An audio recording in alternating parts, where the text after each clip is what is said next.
رات کے سناٹے میں علی اور براؤنی جادوئی گلی کے آخری کنارے پر پہنچے۔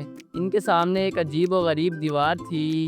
یہ دیوار عام پتھر کی نہیں لگتی تھی، بلکہ ایسا محسوس ہوتا تھا جیسے یہ سانس لے رہی ہو۔ اس پر چمکتی ہوئی روشنیوں کی لہریں چل رہی تھیں، جیسے کوئی روشنی سے بنا دریا ہو۔ یہ دیوار زندہ ہے؟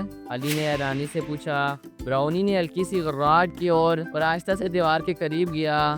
اس لمحے دیوار پر چمکتی روشنیوں نے ایک دروازہ بنایا، مگر وہ مکمل نہیں تھا۔ درمیان میں ایک حصہ غائب تھا، جیسے کوئی یاد جسے مکمل کرنے کی ضرورت ہو۔ ایک مدھم سی آواز گونجی، یہ دروازہ سے سچے دل سے کھلتا ہے، وہ دل جو سب سے قیمتی یاد کو زندہ کرے۔ علی نے آنکھیں بند کیں اور وہ لمحہ یاد کیا جب اس نے اپنے ابو کے ساتھ پہلی بار آسمان میں ٹمٹماتے ستارے دیکھے تھے۔ آنکھ کھلنے پر دروازہ مکمل ہو چکا تھا اور دھیرے دھیرے کھل رہا تھا۔ اندر داخل ہوتے ہی علی اور براؤنی نے خود کو ایک خوابوں کے بازار میں پایا۔ یہ بازار روشنیوں، رنگوں اور حیرتوں سے بھرا تھا۔ ہر دکان کسی نہ کسی بچے کے خواب کی نمائندگی کرتی تھی۔ کچھ خواب ابھی بھی چمک رہے تھے، کچھ دھندلے ہو چکے تھے۔ ایک دکان پر علی نے ایک ننھے بچے کا خواب دیکھا جو پرندہ بن کر اڑنا چاہتا تھا، مگر وہ خواب ادھورا رہ گیا تھا۔ براؤنی نے اچانک غصے سے بھونکا۔ ایک سیاہ سایہ چپکے سے خواب چرا رہا تھا۔ خواب چور! علی چلایا اور دونوں اس کے پیچھے دوڑ پڑے۔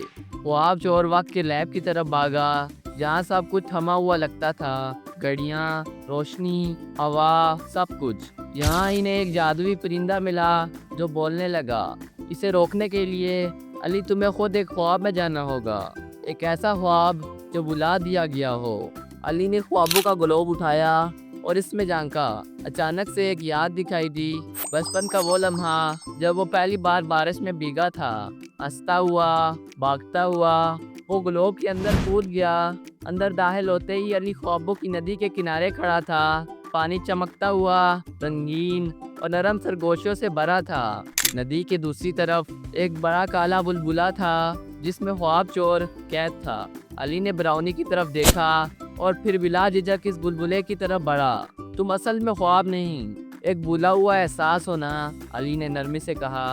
بلبلا پھٹ گیا، خواب چور کی آنکھوں سے آنسو نکلے اور وہ ایک روشن ہستی میں بدل گیا۔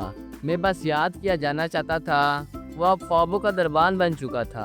اس نیکی کے بدلے میں علی اور براؤنی کو ایک خاص تحفہ ملا، ایک چمکتی ہوئی چابی جو ستاروں سے بنی تھی۔ یہ تمہیں آخری دروازے تک لے جائے گی جہاں خوابوں کا راز چھپا ہے۔ علی اور براؤنی ایک بڑے مینار کے سامنے پہنچے، جس کی چوٹی تک پہنچنے کے لیے انہیں ایک اور بڑا قدم لینا تھا۔